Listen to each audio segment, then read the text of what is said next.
A star was born. For 18 years in a row, the people liked it best. Once again this fall, it will shine into millions of homes. Once again, you'll see the best CBS. And once again, all of your favorites will be back.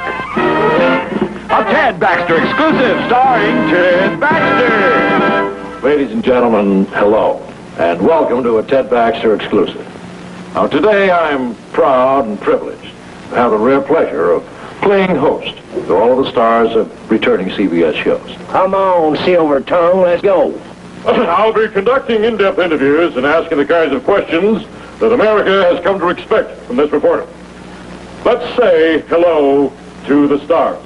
Hi, y'all out there in TV land. Hello, Mother. This is Dr. Gannon. I'm Barnaby Jones. I am Jane's kid named Blacklock in a cellar. It's a pleasure to have you all here. Is everybody comfortable? I'm gonna go make some coffee. It's a good idea, Bob. We all have our own personal heroes. Perhaps it'd be interesting to find out who the stars look up to. Doris Day Nixon. Jimmy Brown Shaft. And Boards. I used to dream about marrying Errol Flynn. I hate men! I hate all men! I hate every man who was ever born into this rotten, stinking world! Carol hates me. Everybody really loves you. I know. Of course, you all know who I look up to. My closest and dearest friend and colleague, Walter Cronkite. Well, right now I'd like to show you some movies that I took at a glamorous Hollywood party, given in my honor the last time I was on the coast. Would you roll the film, boys? Yeah. Sweetheart. Darling. Right on time, just like always. Could you back up and build up to that a little more? You've been drinking. How did he get a hold of it? Right now, I couldn't care less. I'll tell you one thing, I never knew anybody called Mike looks as good as you do. That's the way to do it. Skip the ceremony, get right to the essentials. Oh, look at that. Let's drink to it. Champagne tickles my nose. Why don't you give me a beer? Be careful with that hot coffee. You almost burned your bra. D-A-D-D-Y is drinking B-O-O-Z-E. You were in the bathroom for 45 minutes. I got consummated. I'll let you get in there. That was a real wingding. It sure was, McLean. And now it's time for you out there to ask some questions. My first letter is from Mrs. E.W. of Marysville. Dear Ted, you're so handsome. Why don't you have your own series? She's just a woman who's worried to death about something she can't understand. That's exactly what I'm getting at. And here's one from the 5th grade class at the Millard Fillmore Elementary School in Pawtucket, Rhode Island. We want to know what advice you would give to someone who wants to get into show business. You ought to be on a food-free diet. You know what my father always used to say? If you're making time in the hallway, don't lean up against no doorbell. You've been seeing too many movies. Sound advice, John boy. And now for my last letter. Mr. Ted B. of Minneapolis writes, who is your favorite TV anchorman? You're kidding. Seriously, though, you guys, this is really a serious question that I think everyone should answer. I don't want any part of it. I'll see you. Forget it. Sorry. No, thanks. You jiving. Well, I hope you enjoyed this in-depth interview. It's time to say goodnight. Good morning. Good afternoon. Let's go get it. Bye. Okay, gentlemen, let's get on it. Good night, Fanta. Till next time, this is Ted B. in Minneapolis saying, next fall, see the best. CBS. Got to agree with that. How'd you think it went, Mayor? How'd you think it went, Mayor? How did you think it went? Dynamite! This season, there'll be bright new stars in the evening sky. Give me it up! Give me it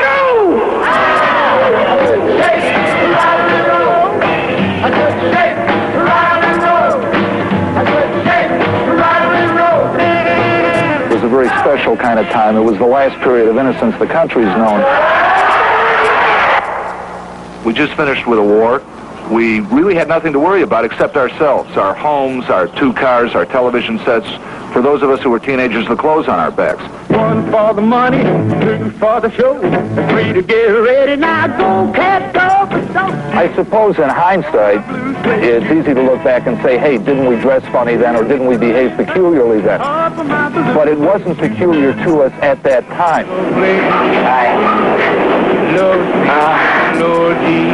Katie dance. I do great dips. What we're going to be concentrating on are the people in the show. People who at that time had a certain set of values which we hope to reflect. All the things you said to me about respect for myself, for my body. All of a sudden, I'm supposed to do as you say and not as you do. Anita, things are just not that black and white. You raised me in black and white. So what we're going to be trying to do is show the 50s as they were from the point of view of the people as they went through them. But we've all gone through the same thing. We've all had our first date, our first car, our first kiss. There are facets of Jeff Reed and Anita Kramer which apply to people that age today, and in any decade, actually. Do you always drive like this? Yes, I'm a very careful driver. Any slower than before? There are things that Jeff Reed experiences that everyone in that age group experiences. The pain, the frustration, the fear, and the tremendous growing up and learning period that those years provide.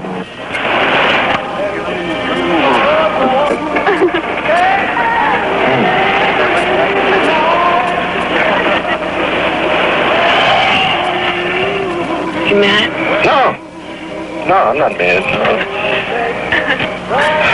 You know, I really don't know what I am. You've got me very confused, and I really... The bittersweet memories of growing up. We've all been sons and daughters.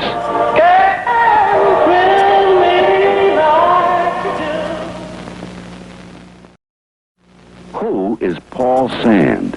Isn't he one of those guys messed up with Watergate? I don't know. I think he's a hockey player. How the hell do I know? Never heard of the guy. I think he was my sister-in-law's second husband, but I'm really not sure. I don't know. Wasn't he married to Zerzak before? Paul Sands, he's an actor. I think I've seen him on Gunsmoke. Who is Paul Sand? Really? You may have seen me on the Carol Burnett show, and well, maybe you didn't. And then I did Story Theater on Broadway. You might have seen that, and, but well, anyway, maybe you didn't. And I did some movies. I did Hot Rock, and I did Every Little Crooked Nanny. Now I've got my own show, and since my name is Paul Sand, naturally they're calling it Friends and Lovers. No,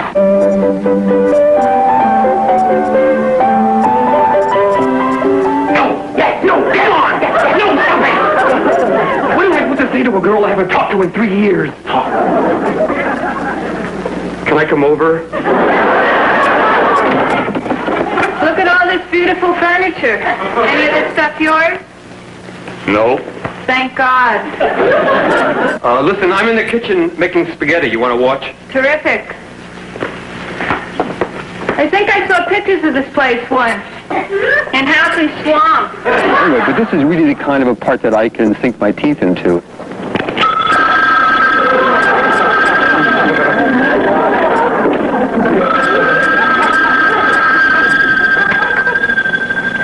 Hello? The character I play in the show is a witty, urbane fellow who plays the bass violin with the Boston Symphony Orchestra. I feel terrific, really confident, because, Charlie, tomorrow I am going to get the job that I have wanted all my life. That's great. I love that confidence. How many guys are up against you? 3, 4, 50? Paul Sand. Paul, who? This fall, everyone will know. Paul Sand in Friends and Lovers. Justice declared war on public enemies. Outlaws like Dillinger falling before the guns of G-men.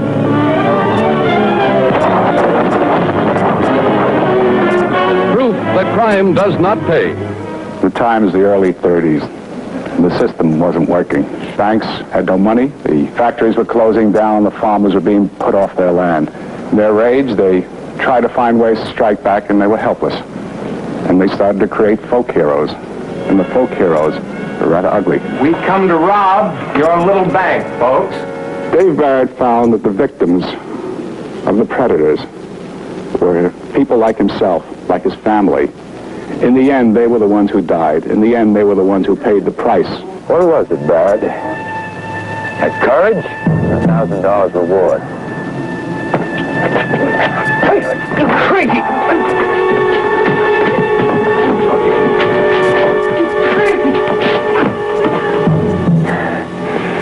Her name was Susan. She was mother of 2 kids. She's dead.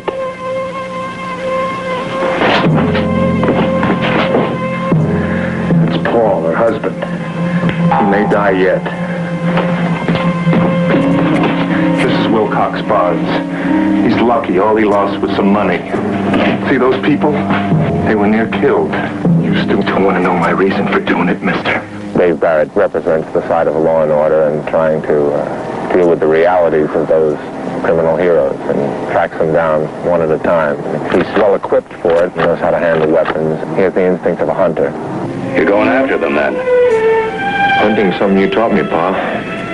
Learn the habits of the animal, read the signs, track, chase, set traps, and deal with it whatever way you have to bring it down. He's a man of few words, a man of the country and a man of action. That also fits the way he detects criminals, and the way he tracks them down, and the way he pursues his own job. There were very few people who weren't intimidated by the gangsters of the 30s. That's why he takes the job. I guess what he is a hero. The Manhunter. Rhoda, that very funny girl from the Mary Tyler Moore Show, is on her own. When Jim and I were creating Mary's Show, it seemed to us we needed somebody to play against her. We wanted somebody big city, aggressive, witty. Just once, I would love to see the man from Glad stuff Mrs. Olsen into a giant bag.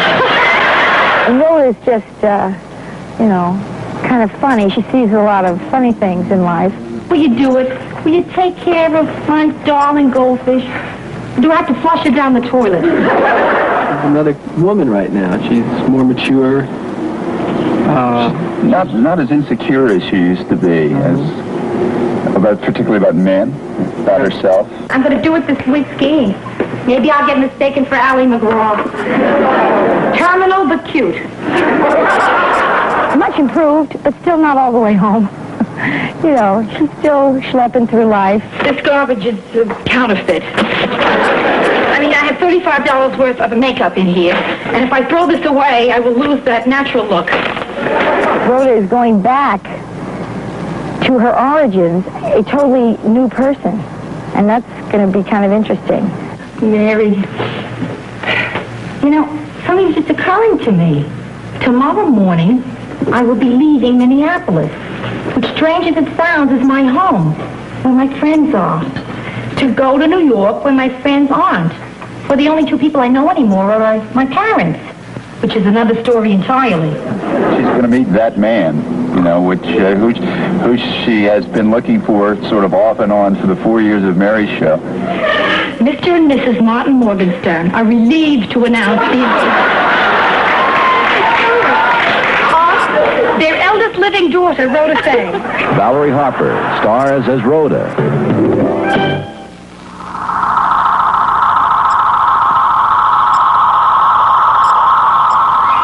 Caught up in a strange vortex of energy during a celestial probe, the 2 astronauts were propelled through the time barrier. They landed 2,000 years after their takeoff on a strange continent that had once been known as Earth.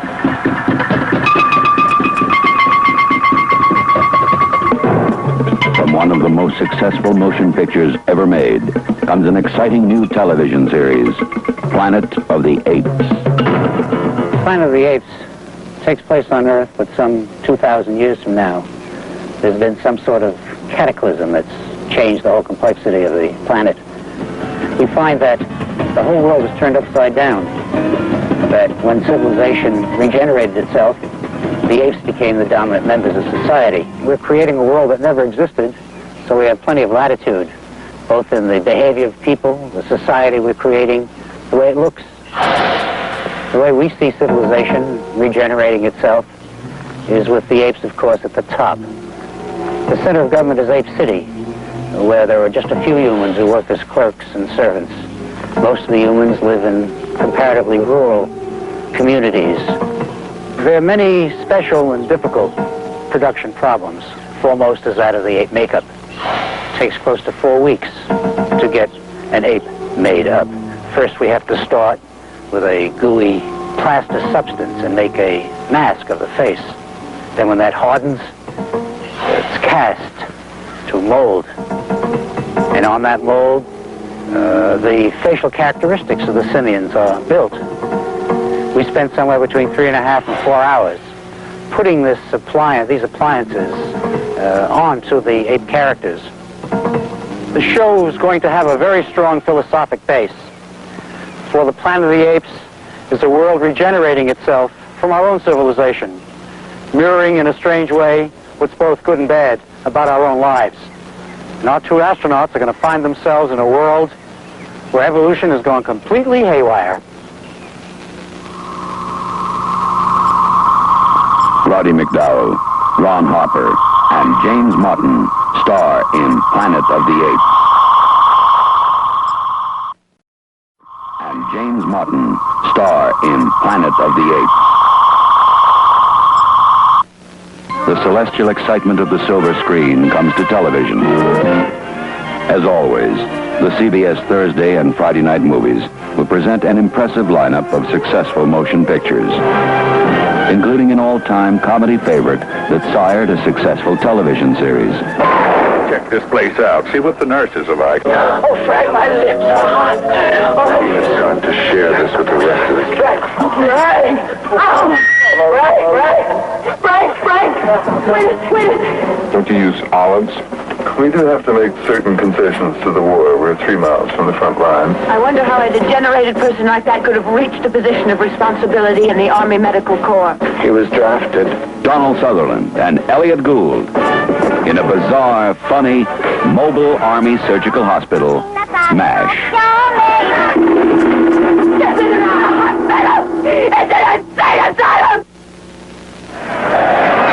The powerful screen version of a Pulitzer Prize-winning play. Now, most white folks, of course, are behind the white hope. But you, Jack Jefferson, are you the black hope? I'm black and I'm open. How would you like it if he claims the belt's his because you won't fight him? How would you like it if the whole country says, Brady let us down. He let a loudmouth nigger be champion of the world? I'm going to fight. I got my turn to be a champion of the world. I'm taking my turn. You're not your own man anymore, Jack. Now you're old. How can you be your own man when they have you? They do and you know it. James Earl Jones. The Great White Hope. A chilling glimpse at society in the not-too-distant future. This is the police. The supply of Soylent Green has been exhausted. Returning home.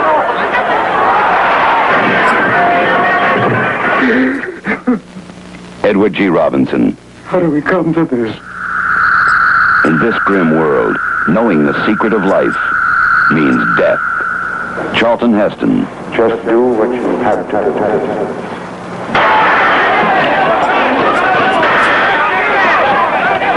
We got to stop them! Please! Soylent Green.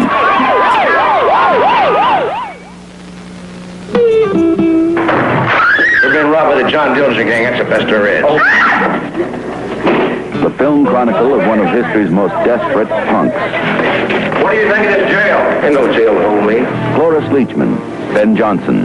This could be one of the big moments in your life. And Warren Oates. Don't make it your last. You know, all my buddies wanted to be firemen or farmers or policemen. Not me. I just want to steal people's money. Dillinger. 3,500 going twice. 3,500 third and last throw for $400. Come on, Jason, let's go. The hilarious story of the slickest con the West has ever seen. And the partners who brought it off. Grab him! You dare lay a hand on a servant of the Lord?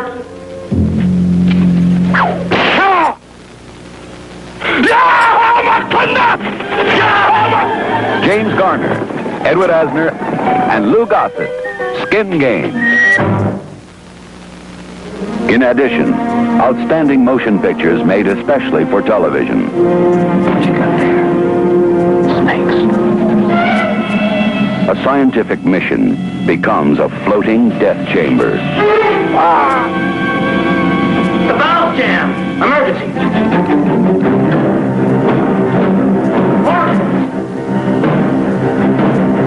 Emergency blow! Everything! Here it comes. It's a computer crash. Trapped at 2,000 feet with two deadly cargoes.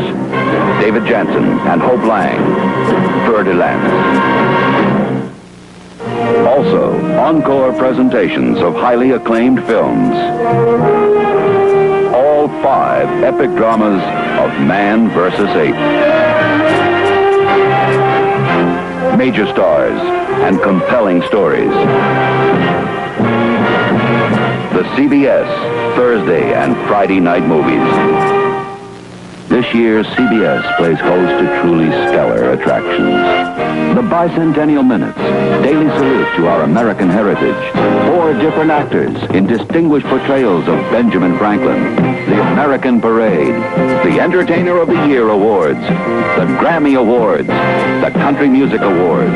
The American Film Institute salutes one of motion picture's greatest stars. Brand new animated specials in the adventures of Dr. Seuss. Good old Charlie Brown. The 2,000-Year-Old Man starring Mel Brooks and Carl Reiner. And Rudyard Kipling's classic, The Jungle Book. Beauty on Parade with Miss Teenage America, Miss Universe, and America's Junior Miss Pageant. The finest in family drama, The Easter Promise. A warm story of a Mexican boy, Antonio and the Mayor. An exciting adventure, The Runaways. 3 magnificently produced Smithsonian Institute documentaries by David L. Wolper. The Tournament of Roses Parade. Outstanding drama on Playhouse 90. GE Theater. The first TV movie musical, The Queen of the Stardust Ballroom with Maureen Stapleton.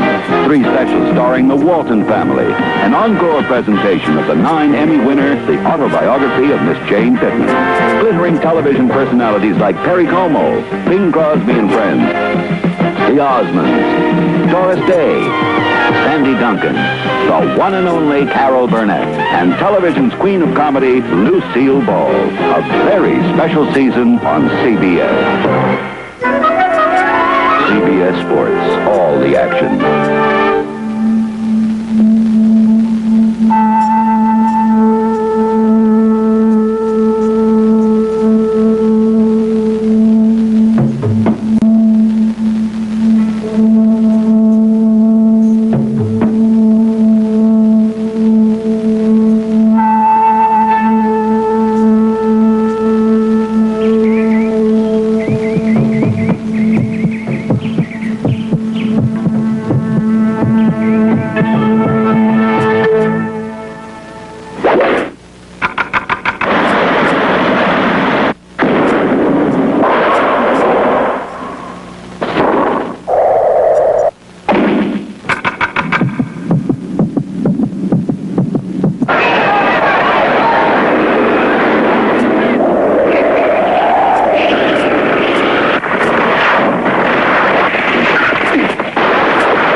every single night.